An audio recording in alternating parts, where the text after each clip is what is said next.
राधे राधे दोस्तों, जय श्री कृष्ण। कृष्ण की कृपा में आपका स्वागत है।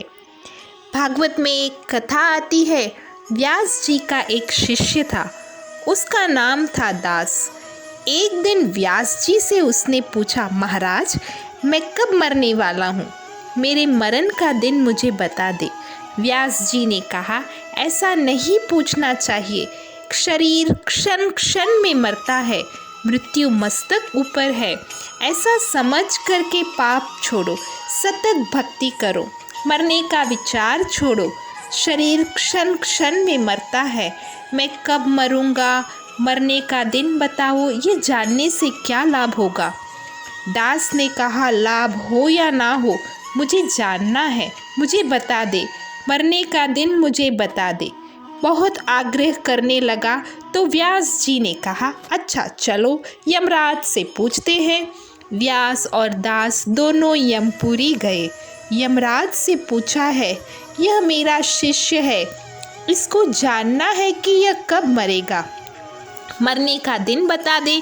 यमराज ने कहा, यह तो मैं नहीं जानता, हमारे मृत्युदेव जानते होंगे।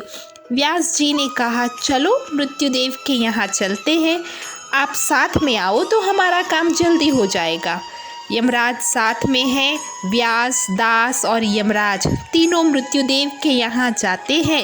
मृत्युदेव से पूछते हैं, ये कब मरने वाला है बताओ। मृत्युदेव ने कहा, मैं नहीं जानता, हुक्म होने के बाद मैं एक एक को पकड़ के लिए जाता हूँ।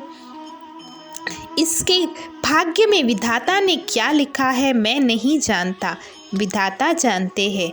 व्यास जी ने कहा, चलो विधाता से पूछते हैं, साथ में आप भी आओ, जिससे हमारा काम जल्दी हो जाएगा। मृत्युदेव, यमराज, दास और व्यास चारों विधाता के घर में गए। विधाता से पूछते हैं, इसकी भाग्य में आपने क्या लिखा है। विधाता व्यास जी का वंदन करके कहते हैं, ये आपका शिष्य है, आपकी सेवा करने वाला है। मैं ऐसा विचार किया कि ये बहुत दिन तक जीवित रहे तो अच्छा है, इसका मरण जल्दी ना हो, इसीलिए मैंने इसके भाग्य में लिखा है कि यमराज, मृत्युदेव, व्यास और दास ये चारों मिल कर के मेरे घर आएंगे, उस दिन ये मरेगा। मैंने ऐसा विचार किया कि आप चारों कभी शायद नहीं मिलेंगे, कदाचित मिले भी तो मेरे घर नहीं आएंगे। अब आज ही यह योग्य हुआ, 5 मिनट में यह मरने वाला है। मृत्यु का विचार छोड़ो, मरण समीप में है, ऐसा समझ करके भक्ति करो, पाप छोड़ो। जो पाप को छोड़ता है, सतत भक्ति करता है, उसका मरण मंगलमय होता है। समय होने पर जीव मृत्यु के पास जाता है, मृत्यु को बुलाता है। जल्दी मरने की इच्छा नहीं रखनी चाहिए, ज़्यादातर जगत में रहने की इच्छा ही मत रखो। अब इच्छा एक ही रखो, मुझे भागवत की कथा सुननी है, मैं भगवान का हो गया हूँ, आज से मैंने पाप छोड़ दिया है। जो कथा सुनता है उसका नवीन जन्म होता है, जो कथा सुनता है उसका ब्रह्म संबंध होता है। आज से मैं भगवान का हुआ हूँ, आज से मैंने पाप छोड़ दिया है, मेरे प्रभु को अच्छा लगे ऐसा ही काम करूँगा, मैं सतत भक्ति करूँगा। भगवान जब बुलाए तब जाने को तैयार हूँ।